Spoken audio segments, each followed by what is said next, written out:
Hate Crime by Richard B. Stanbridge.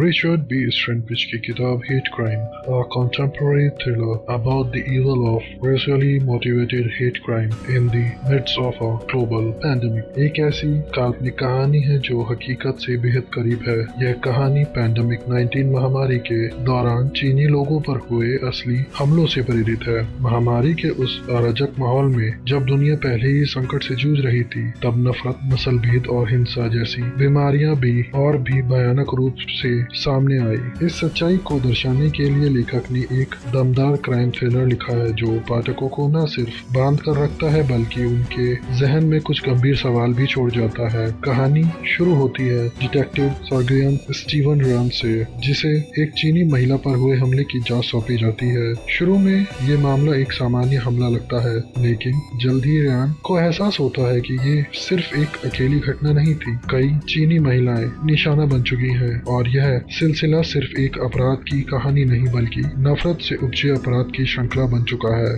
कौन है यह हमलावर? वह क्यों कर रहा है ये घिनौने अपराध? और क्या रायन उसे पकड़ पाएगा? इन्हीं सवालों का जवाब जानने के लिए आपको इस किताब की रहस्यमयी गलियों से गुजरना होगा। लेखक ने इस किताब को लिखने से पहले गहन शोध किया और वह रिसर्च कहानी के हर पहलू में झलकता है। स्टीवन रायन का किरदार बेहद इंसानी है। एक जासूस होने के साथ साथ वह एक ऐसा इंसान भी है जो अपने काम और उसके असर को लेकर भावुक है। कहानी में सस्पेंस इतना जबरदस्त है कि आप अंत तक यह अंदाजा नहीं लगा पाएंगे कि असली अपराधी कौन है। इस किताब की एक खास बात यह है कि इसके अध्याय छोटे छोटे हैं, लेकिन इतनी प्रभावशाली कि हर पंक्ति में कहानी आगे बढ़ती है। लेखक मुद्दों पर अपनी राय थोपते नहीं है बल्कि नस्लभेद, घृणा और भेदभाव के असर को इस तरह दिखाते हैं कि पाठक खुद सवाल पूछने पर मजबूर हो जाए। आज के दौर में जब लोग अब भी रंग, रूप और नस्ल के आधार पर भेदभाव का शिकार हो रहे हैं, यह किताब बेहद प्रासंगिक बन जाती है। अगर आपको क्राइम थ्रिलर, ड्रामा या समकालीन विषयों पर आधारित किताबें पढ़ना पसंद है तो हेट क्राइम एक दमदार और सोचने पर मजबूर कर देने वाला अनुभव होगा। तो देर मत कीजिए, अपनी कॉपी लीजिए और इस रहस्यमयी